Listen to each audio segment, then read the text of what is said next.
Hello everyone and welcome back to Camera Creations. We're on show 7, gentlemen, and tonight we have a bumper panel of 6 people, believe it or not. We've got Chris Clayton, Chris Kelly, Ian Bundey, Joe Hickey, and also for the first time joining us is Ed Hause. So hello Ed, and hello everyone else. Hello there. Hello. Hello. Ed, you haven't been on before, so do you want to just say a brief bit about yourself and your kind of approach to photography and what you're up to? We do understand that you're not going to come on regularly because you've got other reasons you can't do that, but you're coming on today largely because we're going to be talking about something that is close to your heart, which is camera sensor sizes. So it's a special for you, for your input, really. But yes, do you want to say a bit about yourself? Yeah, so I'm based in Suffolk. I got into photography quite a few years back with the Nokia N8, which is, I know it's a dirty word to say smartphones on this show, but, it was better than the compact I had at the time and sparked the interest.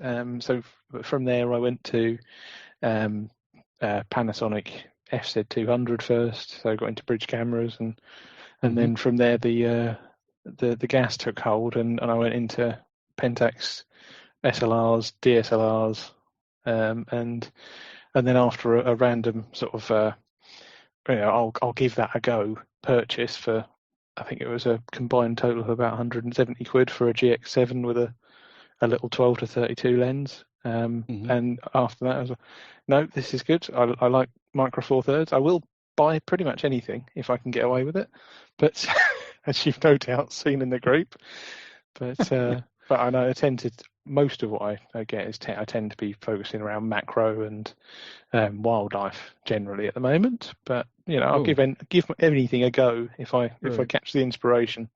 And Ed is active in our MeWe group, so don't forget to head across there. The MeWe group link is in the in the show notes, and it's also on our website, which is at tedsalmon.com/camera creations.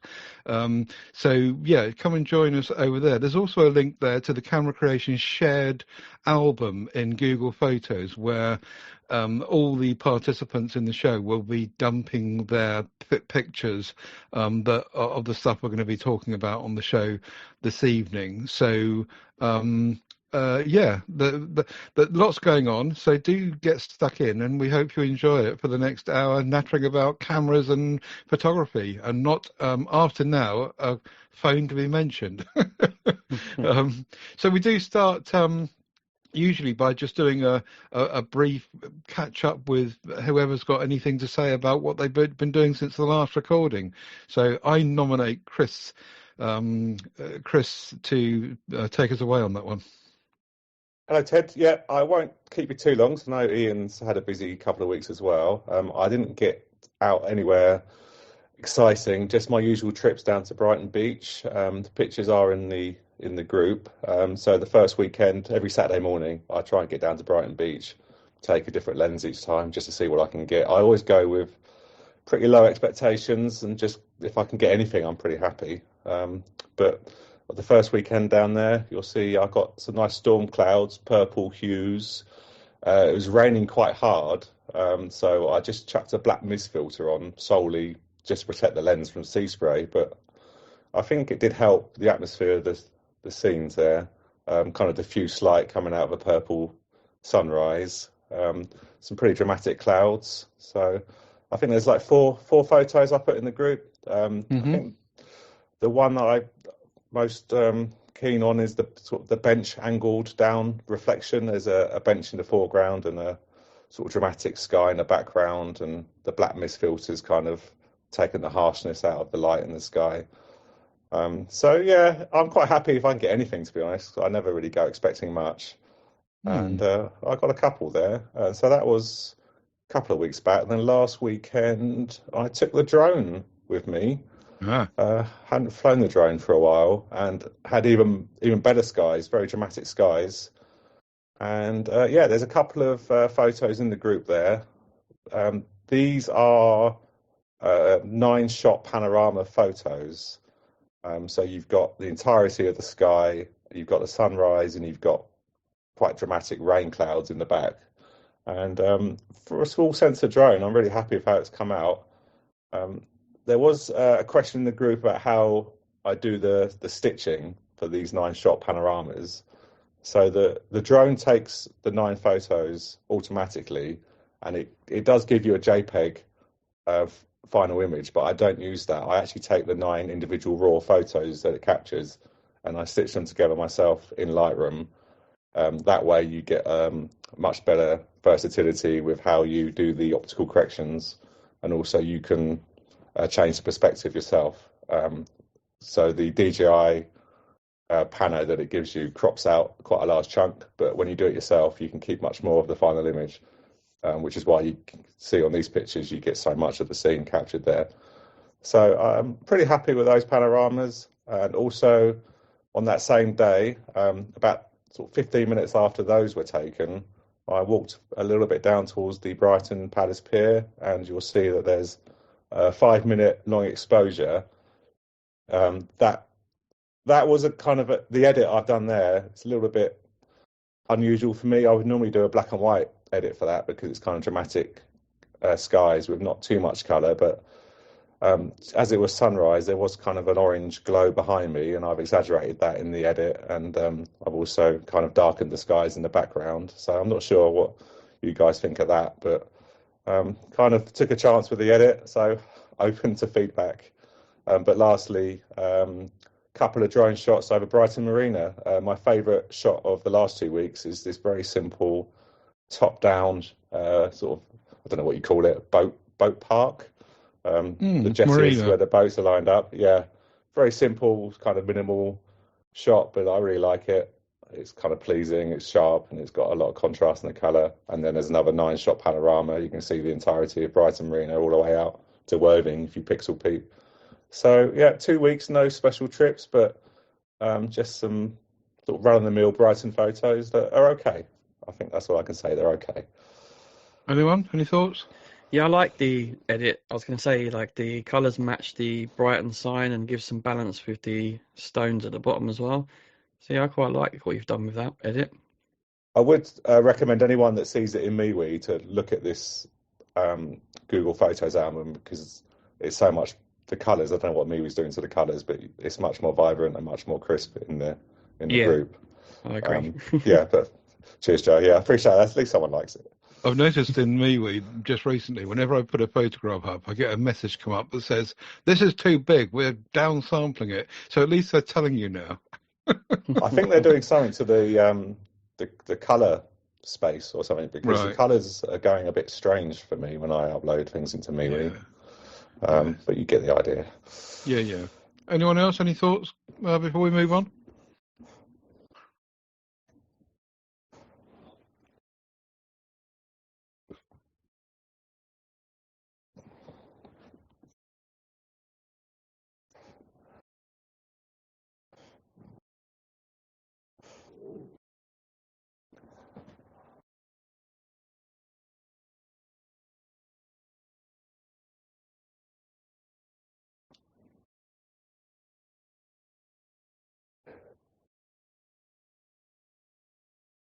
Yeah, so I've got a company called Case, spelled Kase. They do these overpriced, as everything is in photography, ND filters, but they're magnetic.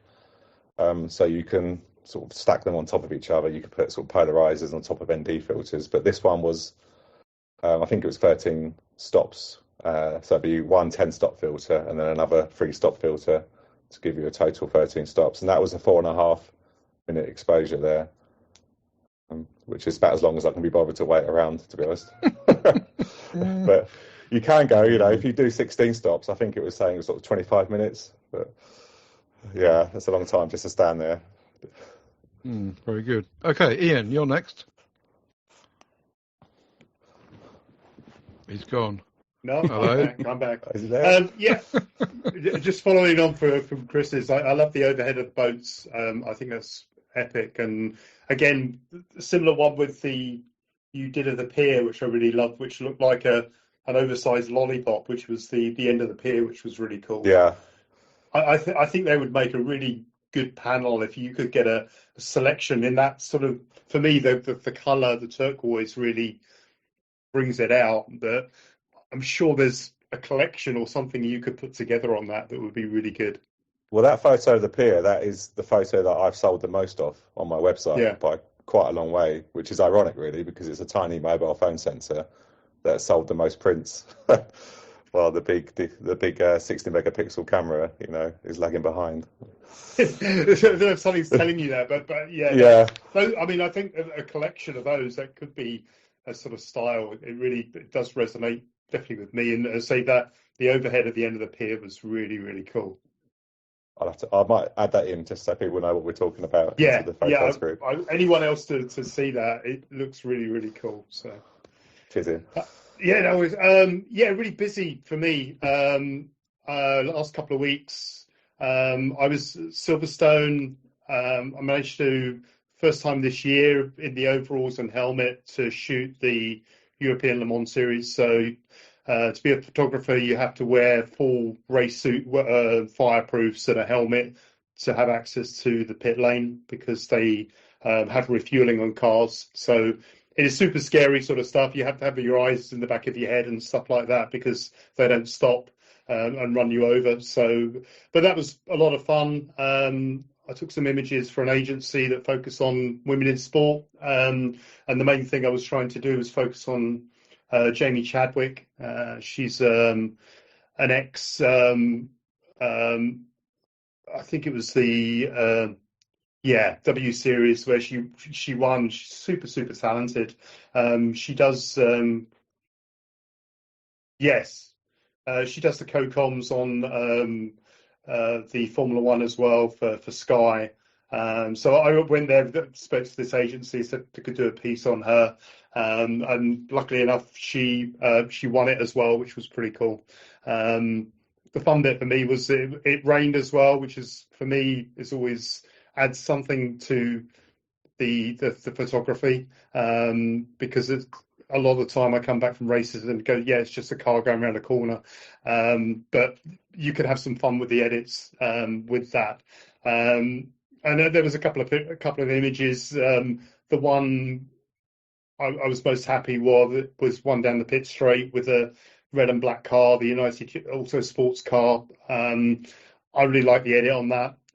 It did really well there's a sort of peer group on Facebook for motorsport photography, so it has a lot of positive stuff on that, which was nice to get, as opposed to Instagram, which my Instagram seems to have fallen off a cliff a little bit regarding the amount of exposure everything gets. It was getting up to sort of 300, 400 likes per image and stuff like that, and now it's gone down to one man and a dog. So I don't know what I had been doing or not been doing, but so that was really cool.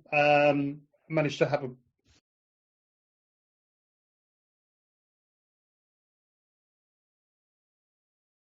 so that's a zoom blur. So the one after that, there's it was in the pit lane. I wanted to play around with slow shutter speed.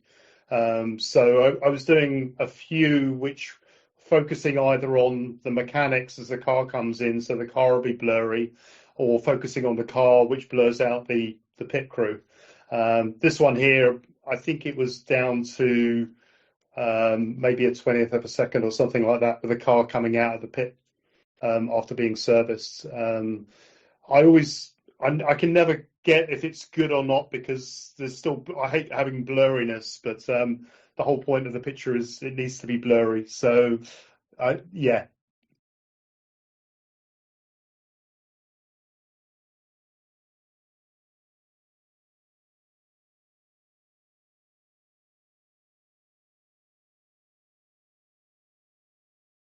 well, thank you. And probably the 2000 that went in the bin, which there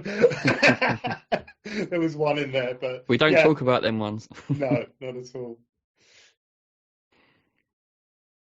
Yeah, and that's really where the skill comes in. That I can only imagine the amount of wastage I get, but for having a certain amount of film in there.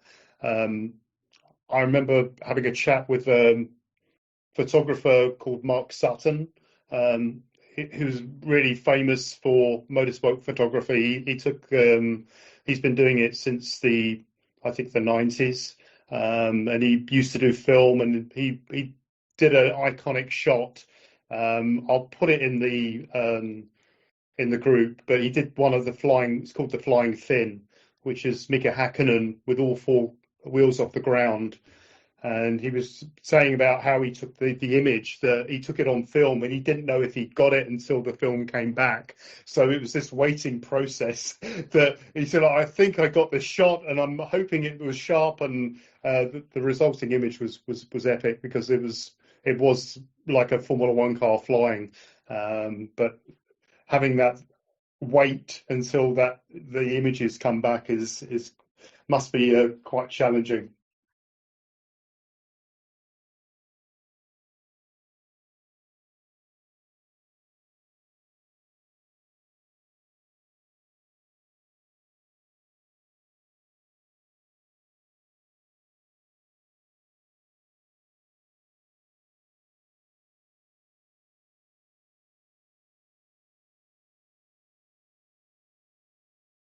Yeah, and again, you're happy if you get one out of there that is, and yeah. So I was quite happy with that.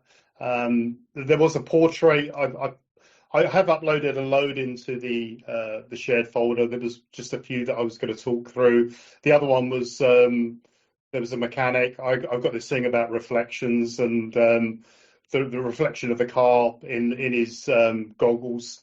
To me, I really like those kind of shots, so I was happy with that one. I'm now at the point where I think I have to take a bottle of water out when I'm going to be taking photographs, just to similar for Chris's one with the bench. There's nothing better than having some kind of reflection and getting a shot that way. Yeah, so I went to Silverstone as a precursor. The last week I've been in Baku. I went to Azerbaijan for the Formula One Grand Prix.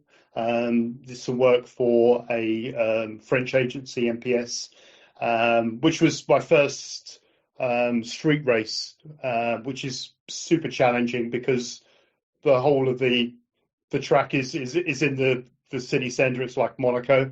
So getting around, especially as a photographer, is very, very difficult.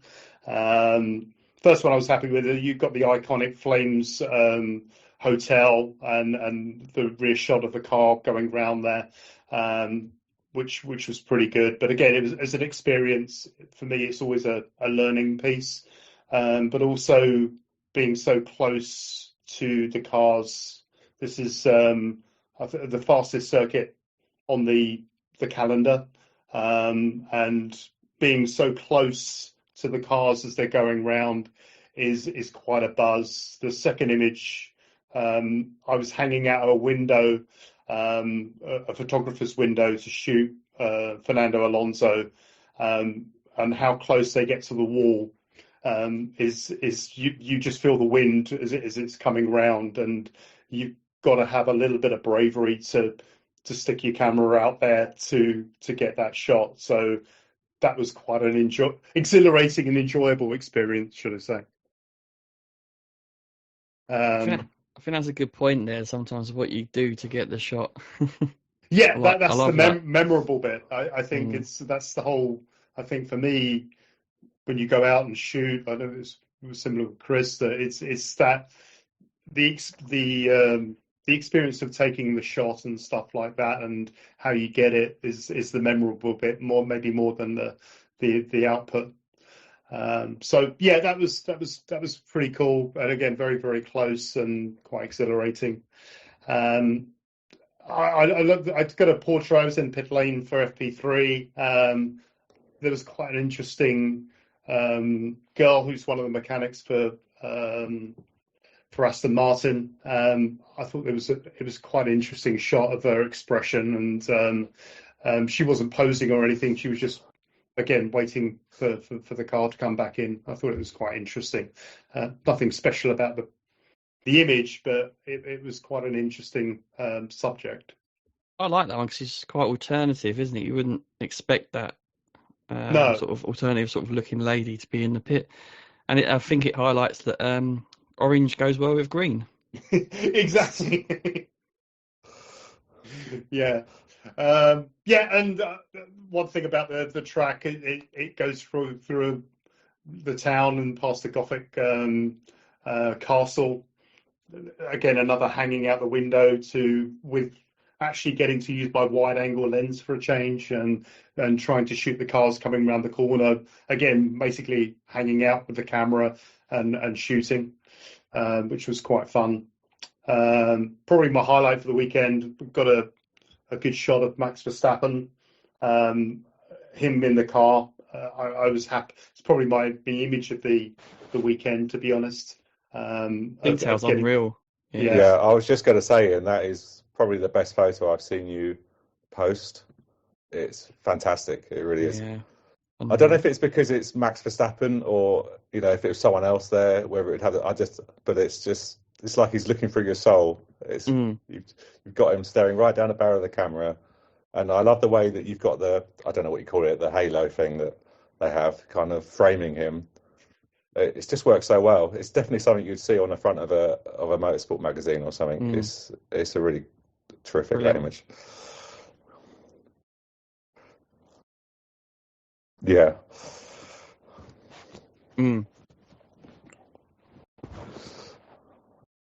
Yeah, I don't think it would be the same. I did get some shots of other drivers quite close, but I don't think it's the same when you got the whole of their face. But I think it's because he's looking dead on, whereas they were looking slightly to the side. But I was happy with that. But I always go away.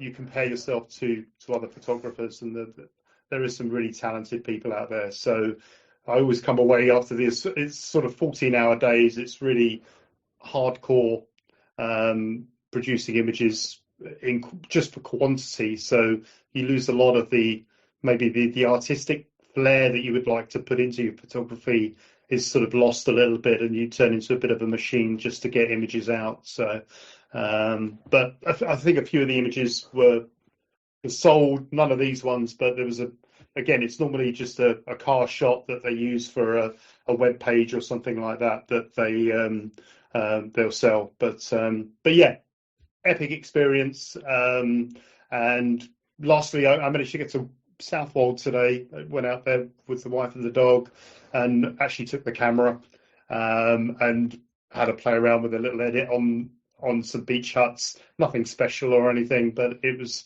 again, it's just making sure that you go out with your camera and not taking something with your phone, so you can compose it a little bit. So I just highlighted the red hut compared to the other beach huts. Again, nothing particularly special, but it was nice taking the camera out. So that's me waffling on for a bit. So that's what I've been doing the last couple of weeks. Okay, thanks, Ian. Good stuff indeed. Joe, you're next. Yeah, I had a feeling that the other chaps would have been out a lot, so I didn't go out with my camera.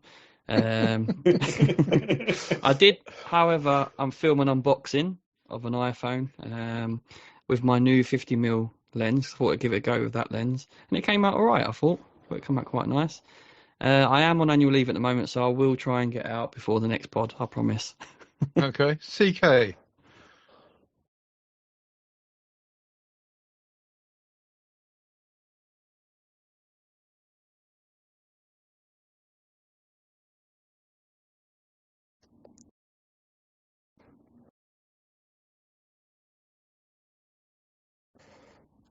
And anything to report on that?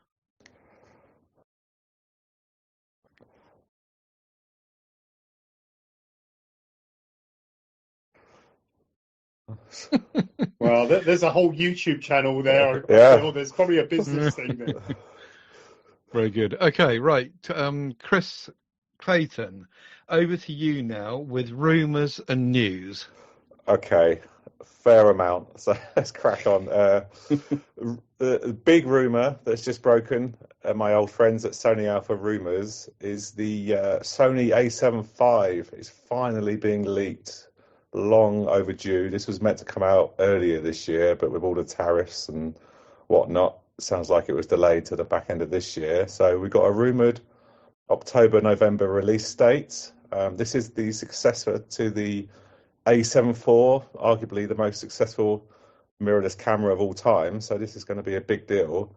When it came out, it was the go-to camera in a kind of £2,000 to £3,000 range. This is the camera that you would buy. It was just the obvious choice. I think Ian had one, I had one. But in the intervening years, they've been sort of lapped. Nikon with the Z6 III, way faster, cheaper. It's a better camera all round, really. And even the Z8 isn't much more money, and that's an absolute beast, which Ian has. So they've got a lot of work to do. The rumours don't suggest that they're going to do that work. The sensor, it's a 33 megapixel, which is the A7 IV. Whether it's the same 33 megapixel, we're not sure. There's rumours that it'll be semi-stacked like the Z6 III, which would be a big improvement to speed, but that will be the detriment to dynamic range. But we'll wait to see on that. And the pricing rumoured at $3,000, which I think is probably a tough pill to swallow. Not much of an upgrade over the 4 to warrant that price. And if you're coming into a new system, you'd probably rather go Nikon. I think I would for the value. But we shall see. October, November release date. I don't know if anyone else has got any thoughts on the A7 V. Well, the only thing I was going to say is Sony feel like they're a bit like Apple in the mirrorless camera world. They always feel like they could do more, especially for the price point they have, but they don't give it to you. But they know people will buy a Sony anyway, so they don't care. I don't know. That's my thoughts. I don't know what people think on that. Well, I think you might be right that they are resting on their laurels, but I think Nikon has kind of surged over the last couple of years, so I'm not sure that's going to really work out long term for them. But I know Ian jumped from Sony to Nikon, so I'm not sure if he's got any thoughts on the 5. No, I mean, I thought the 4 was good. Again, I had the A7 Mark III before that, and one thing I've noticed between the Nikon and the Sony is Sony's are a lot more compact. With the Nikon, you're carrying a camera with you, which is challenging. But yeah, it'd be interesting to see how it goes, and it'd be also interesting, maybe some research there, somewhat for one of the pods on how the main manufacturers are going regarding sales. I know for motorsport camera, Canon are probably the big ones that are there. Canon Professional Services are at all of the media centres. You get Nikon occasionally and maybe Sony, but it'd be interesting to see where the sales are compared to sort of Nikon, Canon, and Sony, really, and where the direction they're going. It's hard to nail down the numbers. You get these headlines like Canon has the highest market share, but then it's like of the entire industry and just mirrorless or just full frame. So I think if you sort of drill down the numbers, I'd imagine Sony would be up there for full frame mirrorless, but I think Nikon must be catching up, especially the last couple of years. Okay. Yeah, I don't know. So Sony's more fashionable. I think for me, when I moved from my iPhone to getting a proper camera, it seemed like get a Sony. They're the ones that people are shooting with and stuff. Yeah, that's pretty much what I did. Well, I think I got the A7 IV because I saw your photos here, and I thought, well, if you can get those kind of pictures, then it's got to be a good camera. Wonder what I could do. Yeah. No, I mean they were that good. I was thinking, well, this is what it's capable of. So you know that it's going to do a good job, and it does. But I think once you sort of get more into it, you realise that it's not really all about that, is it? It's about other things. But yeah. You often see more Sony people in stores as well, so they get pushed in stores, I feel. Like when I visited Park Cameras, I saw a load of Sony people in there before driving sales on there. I guess they've got the backing of an entire electronics company, haven't they, rather than just Canon or Nikon. But we'll see. A couple of months, we'll find out more, hopefully. Last rumour is a long-awaited successor to Sony's first-party macro lens. They've been selling a 90mm 2.8 for 10 years. So long overdue. This one will be 100 millimeters, and so that's a Sony 100 millimeter 2.8 GM lens. The GM is significant because GM is the red badge of the Sony lineup. It's their most expensive range. All it means to me is this lens is going to be very, very expensive. I think the current one's about £800. I think this one will probably be double that.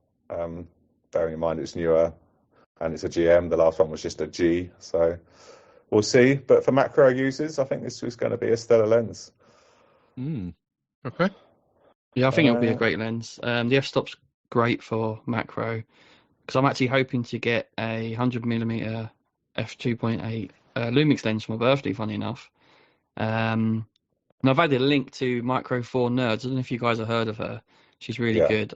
I've linked an article, and she's saying how it's quite a versatile lens as well for portraits and live concerts as well.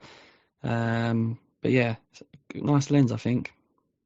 Do you know, I know it's going to be a present, but do you know how much that Panasonic, the Lumix one cost, the 100 millimeter? Not top of my head. I'll have to quickly have a little look. Don't know too much. I might have looked at it earlier today, and I think it was about $950 on Wax. Okay, so it's got comparable with the Sony one that they've currently got.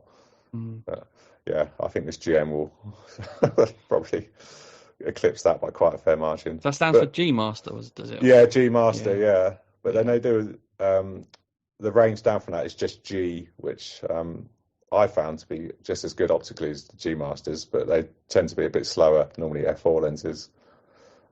Okay, Chris, we got quite a lot of news to get through as well, so can I just politely speed you up a bit, please? Yeah, hurry me along. Apologies. Okay, so the big new release is the DJI Mini 5 Pro drone. Big upgrades over the Mini Pro 4, notably the sensor. It's a 1-inch sensor, which is, I think the last one was a 1/1.3, so it's a fair improvement on that. Improved obstacle avoidance, improved wind resistance, and it's quieter. So doing all that and still hitting that 250 gram cutoff point is kind of an engineering marvel. Definitely a drone that I would want to get, but I can't really justify what would be near £1,000 for sort of 3 or 4 pictures a month that I'd probably get out of it. But if I had that cash lying around, I would definitely jump on. Just a very quick addendum to that, there is a bit of controversy about the weight. Most people on the DJI Reddit are reporting this weight of the Mini 5 Pro coming at 253 grams, putting it 3 grams over the light drone limit, and there's quite a lot of ramifications to that. You can't fly near people, you can't fly near buildings, 150 meter from buildings and 50 meters from people if your drone is over 250 grams, and you also need an additional Flyer ID drone license that involves tests and handing over money. So that is something to watch. Quite a lot of controversy in the DJI community about the weight of this drone. Surely they'll bring it down, won't they? I think they'll have to, because if they don't, I mean, the weights are self-certified. DJI say on their website, if you go onto their website where they sell this drone, that it's a 249 gram, but there is a 4 gram under or over, which I don't think is going to cut much muster. If you get a job's worth copper with a set of scales on him, you could do ya.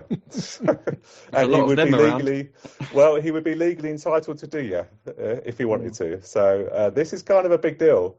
I think it could be if they don't bring this down. So I'm hoping that in later batches that they can bring this weight down, because it has caused quite a furore in the groups. But we'll see. Okay, we'll move on swiftly. Who's new lens. Before you do that, there's someone that says they've got a Neo. Who's written that? Oh yes, that's me. So I've got the cheapo DJI Neo, and it fits in the camera bag just as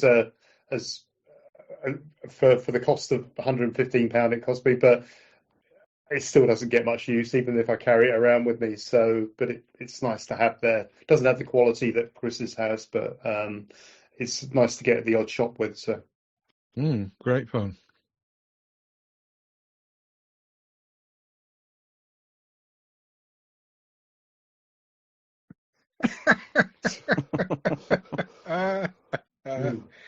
Yes. Okay, Chris, back to you. Okay, quick Panasonic. They released this very day a new telephoto 100 to 500 f5 to f7.1. This is £1,800 and will weigh 1.3 kilograms. This is a good focal range. Normally, these first-party telephotos are 100 to 400, so you've got an extra 100 on there, and they've kept the size down. 196 centimeters, so it's 15 centimeters shorter than Sony's 100 to 400, although it is half a stop slower. But for a kind of very versatile, I wouldn't say budget, but at £1,800, it isn't the price that some of these telephotos go for. I think that's a good deal. Panasonic user, Joe, what do you reckon? Yep, I want it. I like the fact that it's not as heavy as some of the other options. I watched a couple of videos before we came on, actually, and Josh Cameron, he does some really good content for Lumix, and I've added a link here for his video. I think it gives a bit of a glowing review, really, a first impression. It also seems like it works really well with a teleconverter as well, so you can get some extra zoom on it. Do you remember if he mentioned the variable aperture, how that stopped down, how quick it stopped down? Sometimes he didn't mention. He did mention it, but it seemed to perform really well. But yeah, I was just like thinking I want it. Not paying too much attention, but it seemed to perform really well. Because I watched another, I can't remember the guy's name now. It's something Wong, I think it was. He gave a glowing review as well. He said even in video, like the stopping down of the f stop, you don't notice it too much. Yeah. It's quite smooth, which was quite good.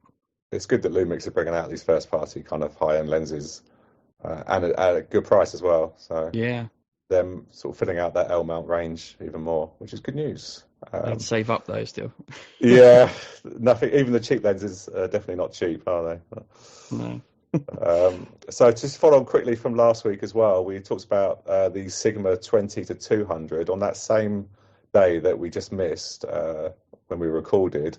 Tamron conveniently happened to leak their Mark II version of their travel super zoom. Their current model is a 28 to 200, but this new one will be a 25 to 200 and a 2.8 to 5.6, which is in keeping with their last model. I think this would have given a lot of users pause for thought who are looking at the Sigma, because the Tamron is very highly rated. The aperture's a lot quicker and it doesn't stop down, or at least the Mark I didn't. It doesn't stop down quite as quick as the Sigma does. So I think this would be a good option. I'm assuming it'll be about £800, similar to the Mark I. So yeah, Tamron Super Zoom, keep your eye open. Joe, you've written on the notes here that you fancy something like this to sort of give a go.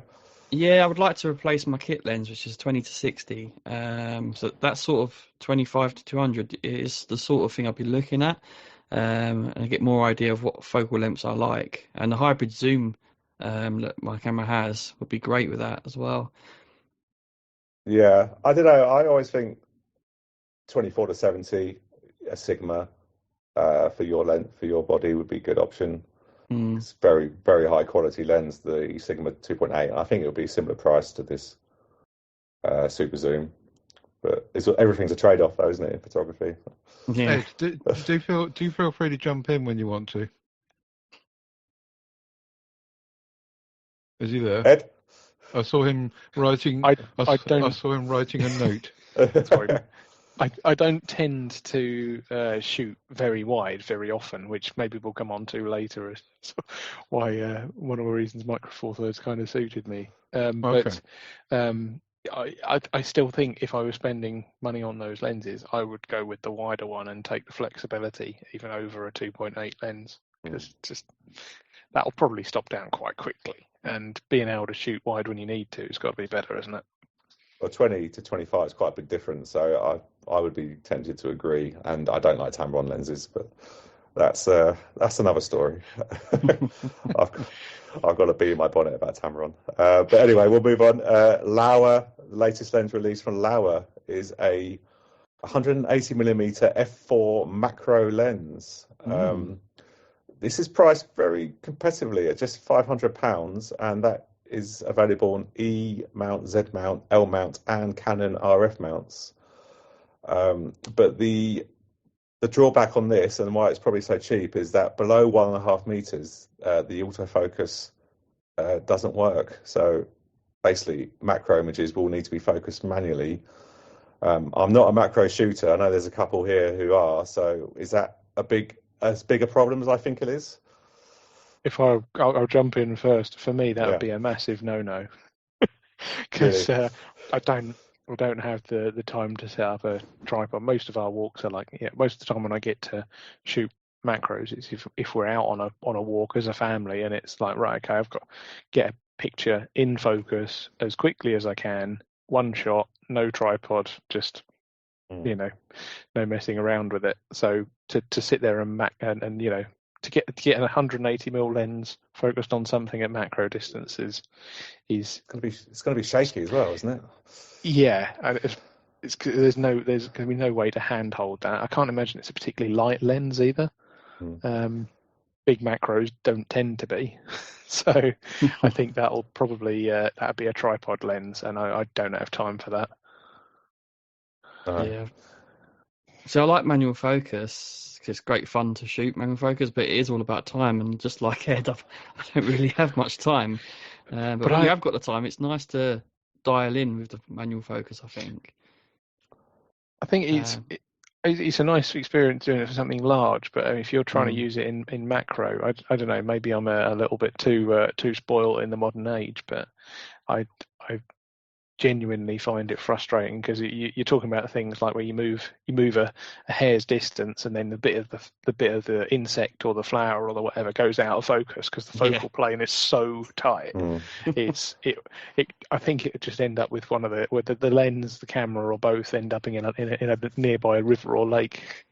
Well, I struggle. I've got the Sony 7200, which is macro. So it says it's macro. But even with the autofocus on that, as you say, the depth of field is so tiny, even if you're up to like f8, that just tiny movements and you've completely blown out the whole thing that you were taking a photo of. So manual, that's a total deal breaker for me. But I'm sure someone will buy it. Yeah, I've dropped some images that I took with a Nikon D7000. It was quite challenging. They're not great. Yeah. You can see, but I see it's back focused on a couple of them. Yeah, it was very challenging, but it was good fun. All part of the fun. So, yeah. So the last story of any interest is the another Laowa story. We talked about the Sigma 200 f2 a couple of weeks ago. Laowa now have priced their version of the 200 f2. So the Sigma was 3,300 USD. The Laowa is going to come in at under 2,000.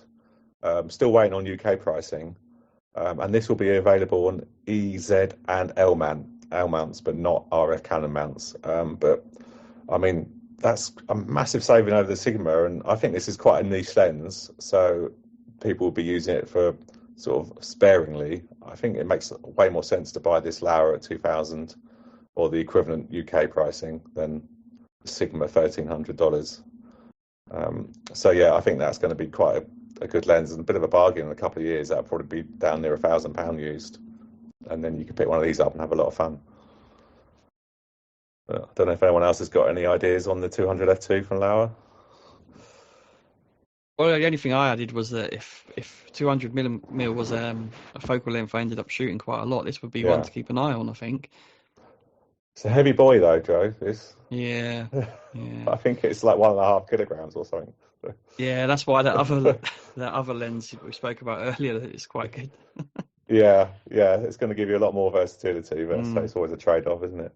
Yeah. And very last story of the week is a little camera from Kodak.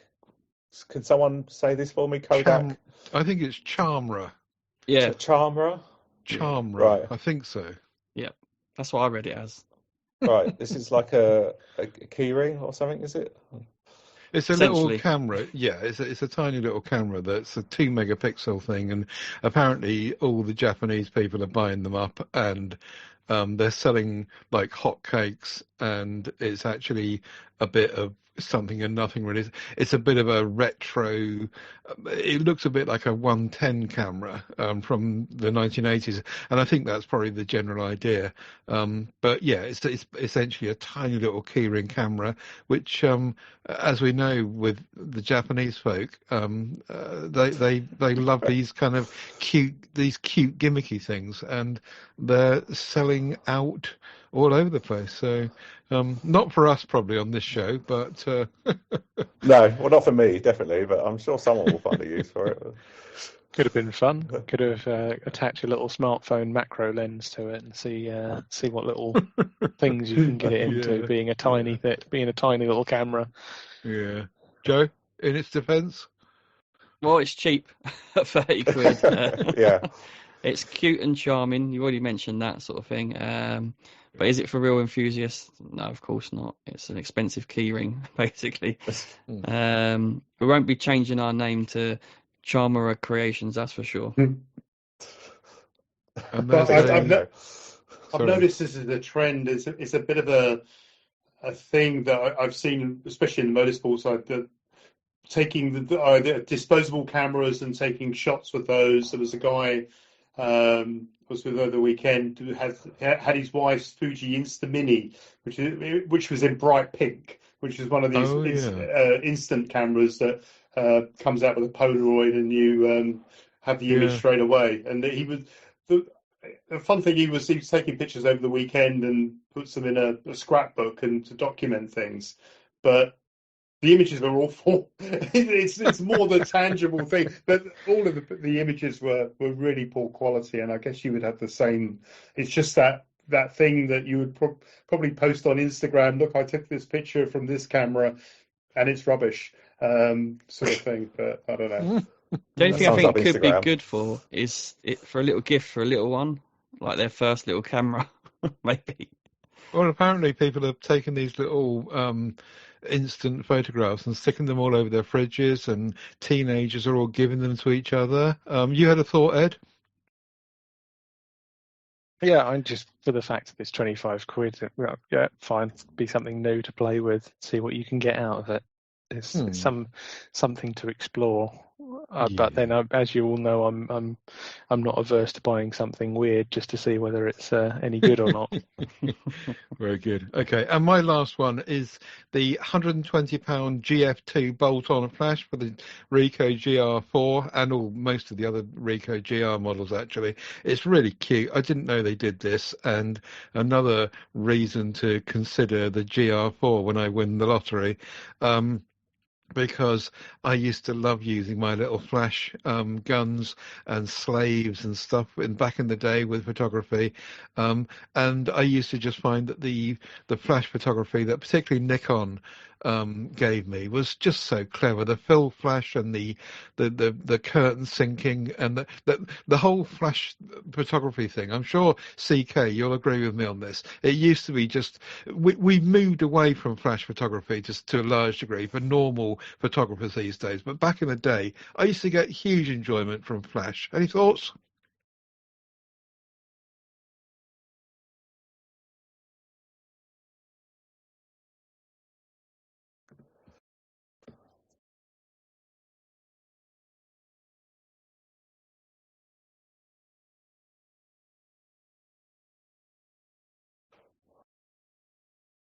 Mm-hmm.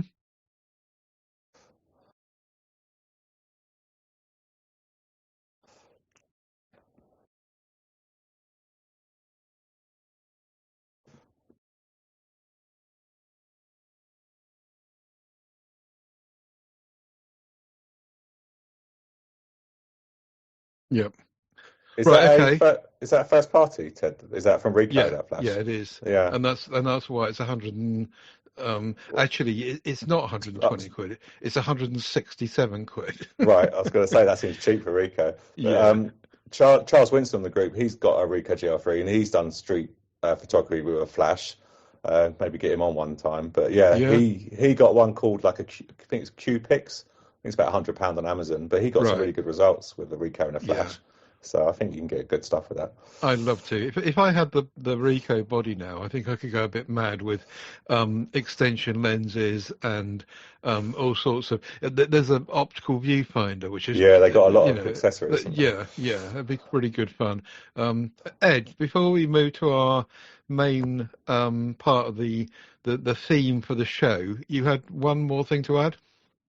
I was just seeing there's rumours around and potential of a cut price Leica M11, the M11V, an M11V with no rangefinder, but with EVF and a simpler design.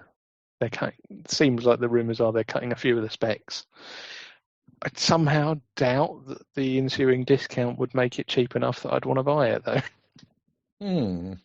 It might not be quite enough, but they do all look lovely, and the results always look lovely. But I'm not sure. I think I need to win the lottery first, and then you'd just buy the proper one, wouldn't you? But they obviously think there's a market for it if that's what is coming. That's not a fixed lens, is it? This is no end mount. Yeah. So you might get the body cheaper, but then you still got to buy lenses. $3,000 for a 50mm prime. Yeah. Yeah. So yeah. Yeah. We'll put a link to that in the show notes anyway, just for sport. But let's move on, because we're almost an hour in now, unbelievably, and we need to get to our theme of the show, which was, does sensor size matter? And Ed's been patiently waiting there to get his defence of Micro Four Thirds in, and Chris has been waiting patiently to also talk about his anti-Micro Four Thirds and full frame. That might be an exaggeration. Let the fight begin, and let's talk about, Chris, you can lead the way, and then Ed can pick it up.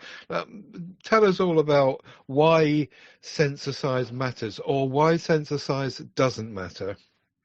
Well, it does matter to me. I am kind of an optical maximalist, I think you could say. I just want, if you're going to buy a camera, I want the best camera that I can buy, that I can afford. I want the best image quality that I can attain, which obviously is as much as I can spend. And I think the benefits are kind of speak for themselves. All you've got to do is look at Ian's photos today. There's no way you'd get any of those pictures with a Micro Four Thirds, with the compression, the image quality, the depth of field. It just speaks for itself. You know, the rendering is fantastic. The lenses are better on the whole. If you get high-end Micro Four Thirds lenses, you're spending more than you would on full frame lenses. In some cases, I think Olympus have like a telephoto that costs like $9,000, which is absolutely crazy. Yeah, for me, it's just about getting the very best image quality you can over all other things. Okay, so I think I'll start out of the gate with you. I don't think it matters what sensor format you use, as long as you know what you've got in mind to use it for. Because I'm fairly certain there are cameras fast enough with probably enough resolution. Because for most stuff we don't need single frame ultra high resolution. Appreciate that's the one thing you can't really do on Micro Four Thirds. That is its Achilles heel, if you like. But the if you wanted to do motorsports, you've got cameras that have equally high frame rates to the the Z8, the whatever the Sony equivalents are, the A1. Well, you wouldn't get anything. The A9 III, you wouldn't get anything that's going to come close to that from anybody. Well, I think in terms of frame rates, I don't know. I haven't checked those because I'm not as you might have gathered. I'm a bit of I'm a tightwad camera collector, not a professional with a professional budget. But I know the high frame rates are I think it's 60 frames per second shooting full RAW on the high end OM bodies. I don't see how you could need more than that. I don't see how your SSD storage would cope with that. I think you just end up with more. Wouldn't you? I think maybe Ian can comment to this, but I think you'd probably end up with more photos than you could actually professionally use in that situation. But maybe I'll stay out of the bit that I have no idea about using them professionally. But from my point of view, from a macro point of view, the bigger the sensor is, the harder it gets. So I it's depth of field. I can shoot at f4 quite happily and get sort of, you know, larger things like bees and wasps and have some, you know, still have some shallow depth of field, but still get most of like a head in or something. Earlier in the year, I had a little experiment with buying I bought the Sigma 105 for my old Nikon D3100, which admittedly doesn't have the best resolution, 14 megapixels on a very old, very grainy, noisy sensor, but get some decent results out of it. But then I had the opportunity to try a D610, so full frame, 24 megapixels, plenty of resolution, fairly good, if not quite up there with the current crop of cameras today. But apart from very situational, almost gimmicky photos where I was playing with the shallow depth of field, apart from that, the fact that I'd have to step it down to f16, f22 meant that I was getting less sharp photos from the D610 than I was from the how old is it now? The EM1 is probably 12 years old and 16 megapixels, and not even as good as, in terms of like pixel performance, I think the GX7 is actually better, and that's just as old, and doesn't that still has a, what they call it, the filter for the Moire filter. So that's definitely not as sharp as it could be, but I was getting better results out of those cameras for what I was doing. And I don't really see with things like, you know, street shooting or landscapes, general sort of enthusiast photography, if you like, I don't see what full frame actually offers me. Because if I'm going for high resolution, I can, you know, if I was really bothered about high resolution, I could buy one of the bodies that has the multi-shot high res modes for doing landscape, or again, you know, doing cityscapes and stuff like that.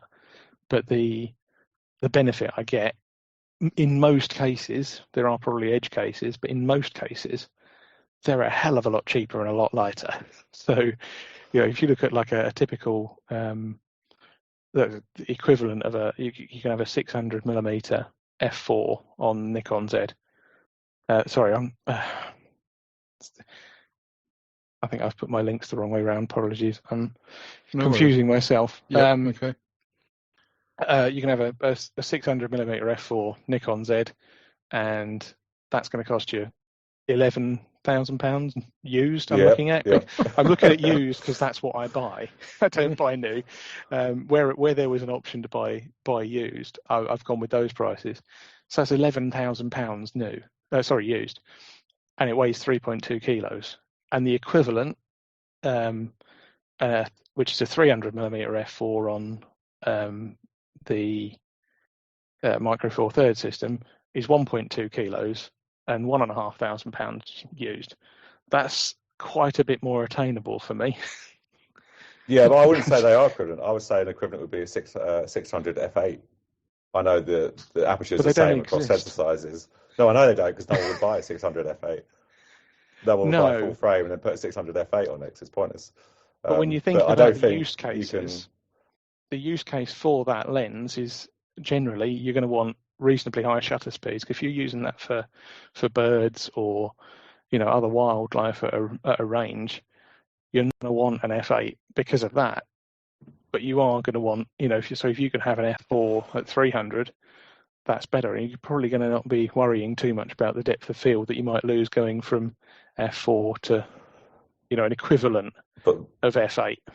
But for birds, you're going to really struggle with ISO because you're going to need a high shutter speed. And I think obviously it's diminishing returns, as anything in technology is, and it's like where you draw the line on what compromises you're willing to make. But I think you know, there's going to be a huge difference between a 300 f4 and even a 600 f8 on full frame in terms of image quality.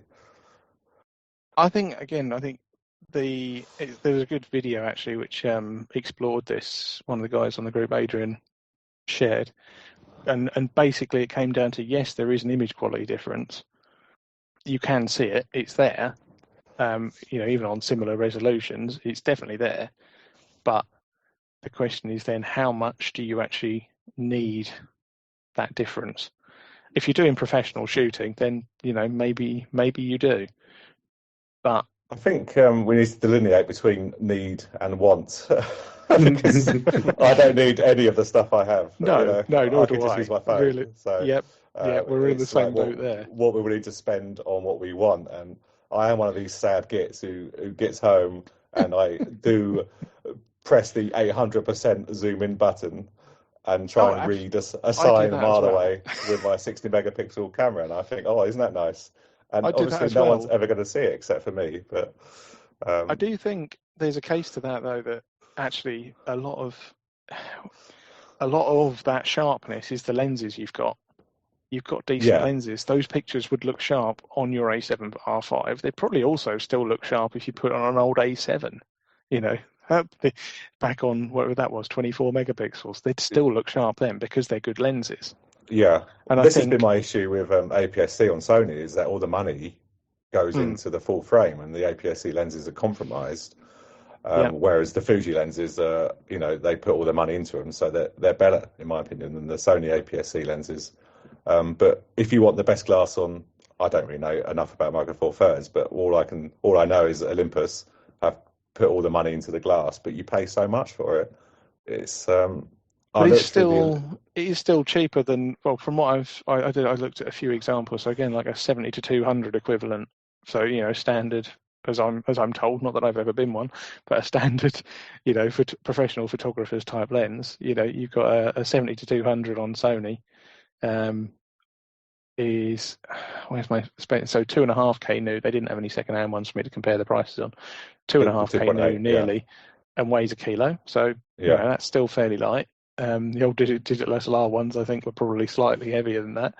But the Olympus one, brand new, is 1.2, and actually I didn't include on there. There's a promotion at the moment, so you can get that for $1,000, and it's still 25% lighter.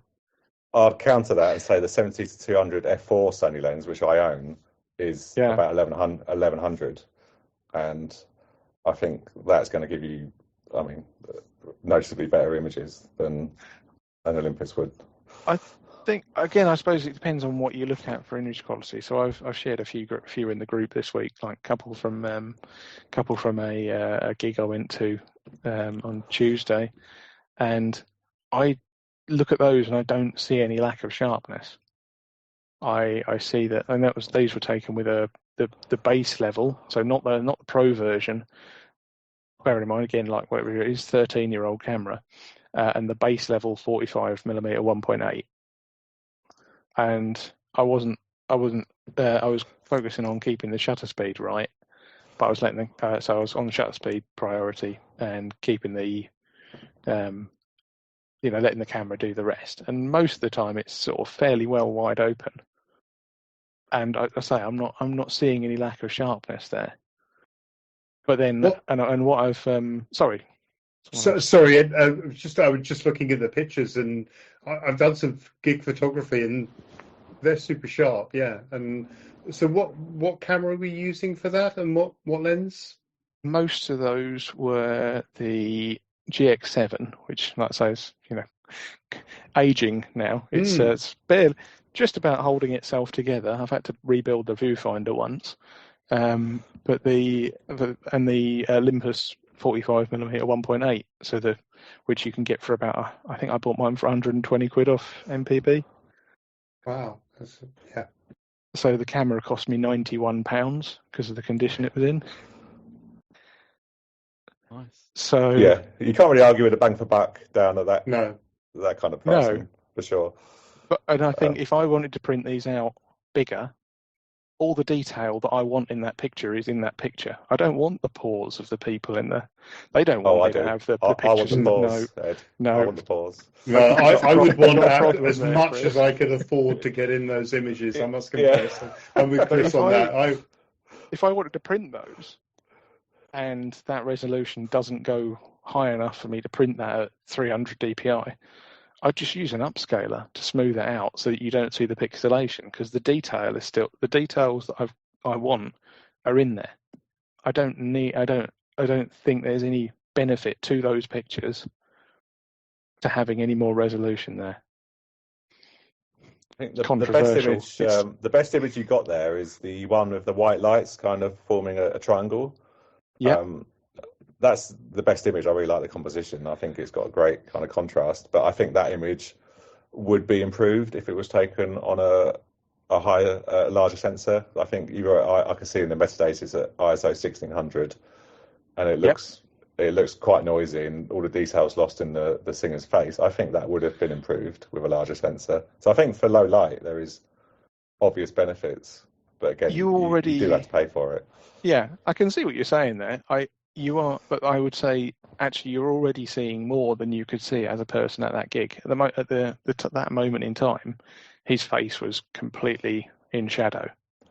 Yeah. So I do like my pictures to be representative of reality as much as I can. Again, so maybe I should whack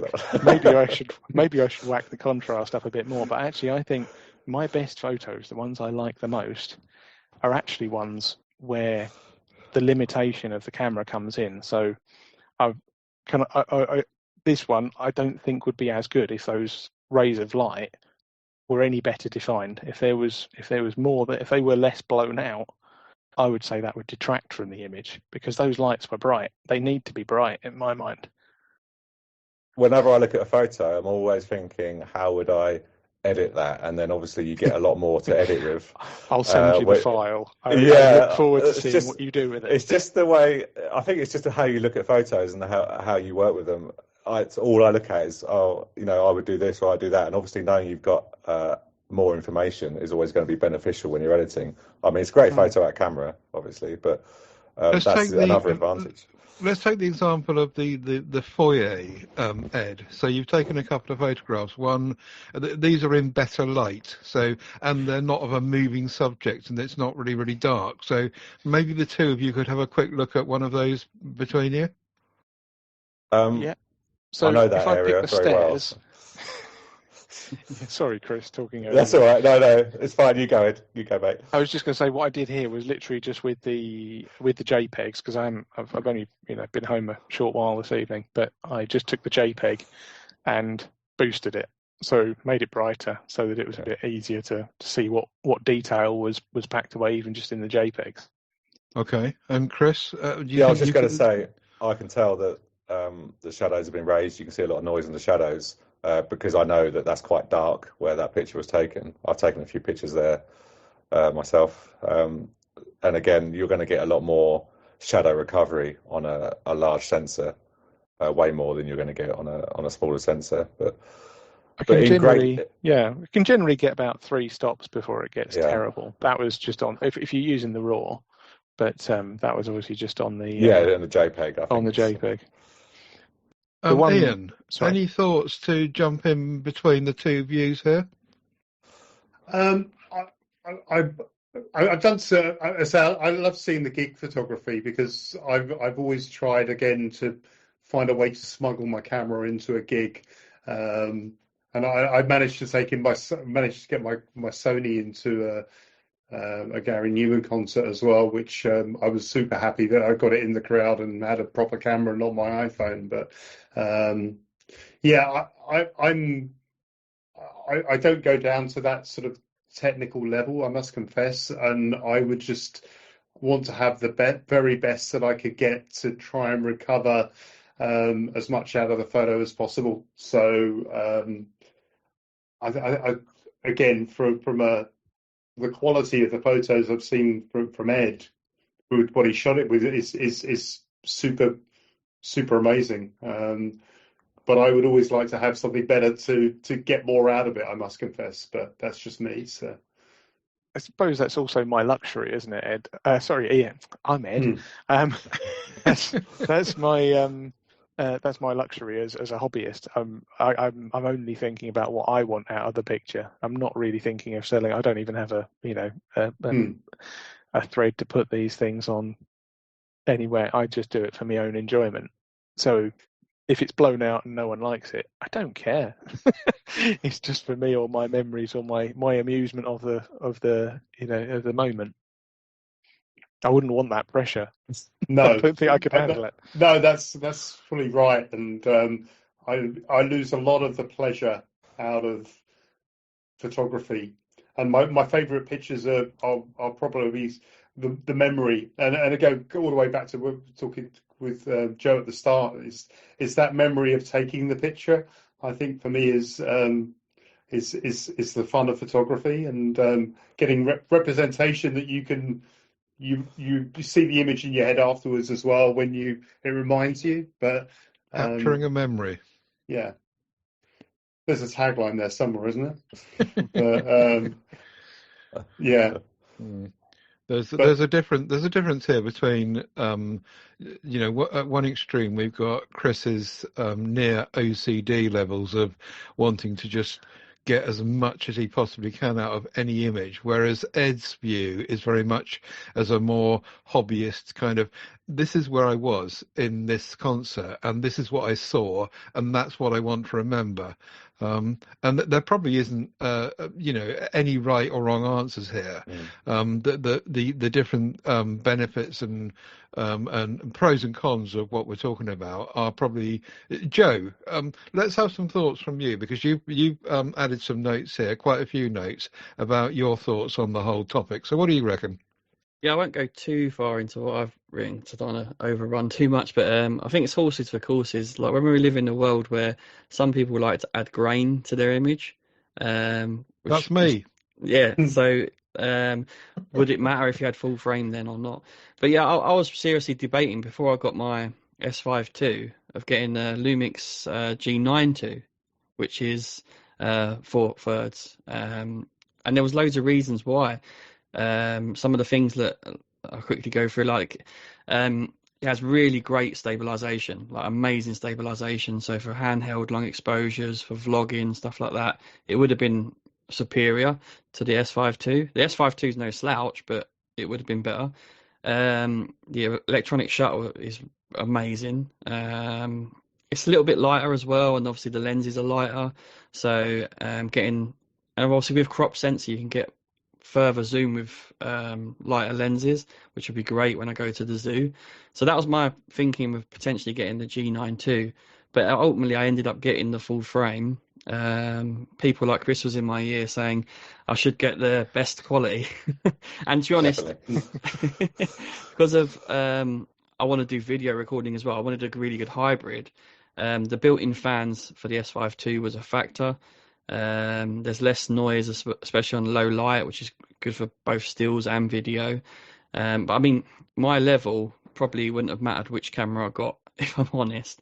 But what actually came down to it was price. There was a really good deal on the S5 II. It was actually much cheaper than the G9 II. I got it for $1,099 for the body, so it was a no-brainer in the end. But I could have happily bought either. I think they both have the same body, just a little bit difference in weight. Do you think you'd have appreciated the bigger sensor, though, in any way in your life? I think potentially, yeah. I mean, I'm not very good, so I have to recover quite a lot sometimes in my edits. So, right. Yeah, I probably do appreciate having that bit more data in the raw files. But in saying that, there's loads of benefits of Micro Four Thirds there, especially if you're doing wildlife photography. It can be a really great one to have. There's a lot of people that favour that. There's a channel I love, which I've mentioned already. She's called Micro Four Nerds, and I highly recommend checking her out. She does really great stuff. Okay. All right, so there's no easy answer. Last word to you, Ed. Any final thoughts before we wrap this up, because we're well over the hour now? It's not a defence of Micro Four Thirds. It's just a defence of use whatever if you think you can do it. I think that's more my position. They're light and easy for me, but I got on very well with APS-C before and could quite happily do again if I decide to go down the Fuji route or anything else.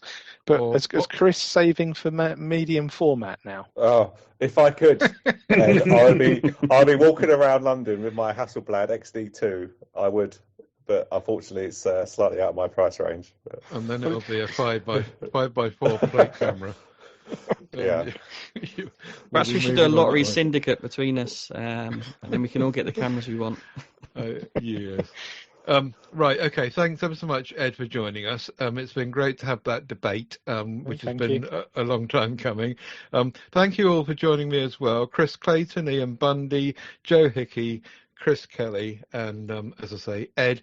We will be back in 2 weeks' time with another one. The website is tedsalmon.com/camera creations, which is where you'll find all the stuff we've been talking about and links, and also the Camera Creations shared album link in Google Photos, where everything we've spoken about today should be in that album for you to look at while you're listening in your podcatcher. And if you want to join us in the MeWe group, you can do that.